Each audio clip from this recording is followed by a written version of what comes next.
This is Mike Guanci with the Iowa Association of School Boards. Today I'm going to be showing you how to use the management fund modeling tool so you can understand the impact of the property tax reform bill that was introduced this year. House Study Bill 313, Senate Study Bill 1227 is the latest version of the property tax reform bill, which was introduced on April 9th of this year, and as of April 23rd, it has not been amended. The bill looks to reduce property taxes by limiting revenue growth or reducing the levy rates for taxing authorities. This legislation impacts schools by eliminating the residential and commercial rollback and providing additional tax credits for property owners, reducing the uniform levy from $5.40 down to $2.97, increasing the foundation level up to 100% and reducing the additional levy up to the state cost per pupil, and reducing levy rates for PEPL, voter PEPL, debt service levies, and as well as restricting management fund levies. So starting in 2028, under the provisions of this bill, the management fund levy would be restricted to a maximum of an average of 180% of the previous 3 years' expenditures before the base year, minus the ending fund balance of the year before the base year, with the phased reduction to 160% over 5 years. The following table explains which years will be calculated for each budget year. So for example, in fiscal year 28, a district would be restricted in levying based on the average of expenditures from fiscal year 24, 25, and 26. We get that 3-year average multiplied by 180% minus your ending fund balance in fiscal year 26. This is the management fund modeling tool that looks at the provisions of this bill. So I encourage you to please read this tab first. This will go through the explanation of each of the tabs, and you can select your district. So the first tab, you can review your actual management fund revenues, expenditures, and fund balances. The second tab is a model for illustrative purposes only. The model uses previous expenditures to explain how the bill's provisions may impact your district by hypothetically implementing the bill's provisions in 2015. Again, this model is for comparison of previously known expenditures that does not reflect actual property tax revenues and fund balances. And in the final tab is a projection that allows the user to visualize future management fund balances by utilizing an annual expenditure increase or their own expenditure estimates. So here you can select your district from the dropdown, and this will populate the remaining tabs with the data and information. So again, the first tab just goes through your already known actual expenditures and balances. So you have your revenues, your expenditures, and your total fund balances. Just gives you a base point of where you are currently at and where you've been at as a district. The second tab gets into the illustrative modeling. So again, this following tool models how the changes to the management fund levy may impact school districts by looking at that same previous expenditure history that we saw in the first tab.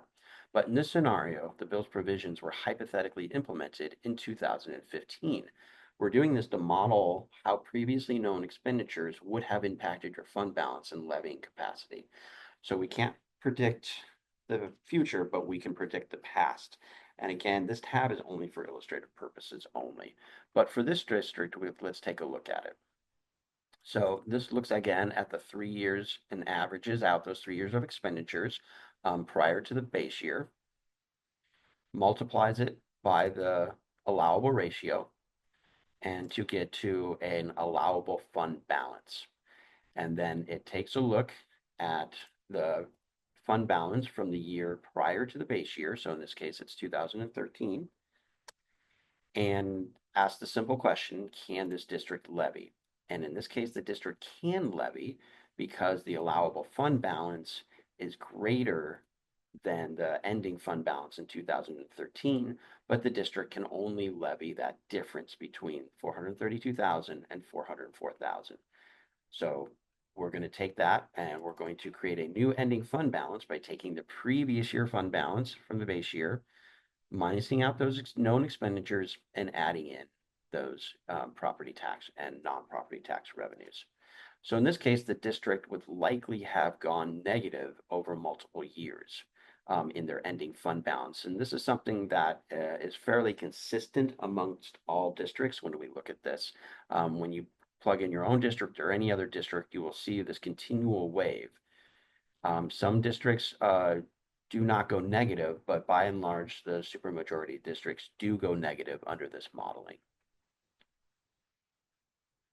The final tab takes a look at the future, and this tool calculates expenditures from fiscal year 2025 to 2038 using a 5% annual increase.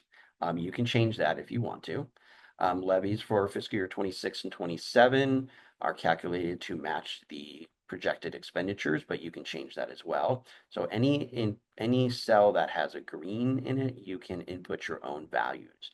But for now, we're going to take a look at a 5% increase in expenditures year over year for this district. And we can see that we're going to see the same wave here that we already saw in the previous modeling.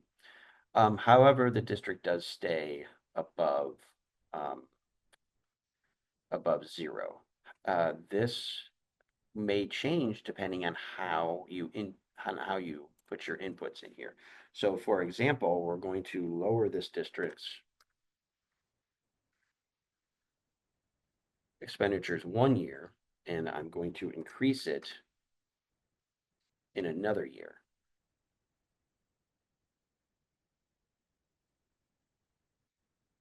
And now we can see that the same impact from the previous modeling is evident.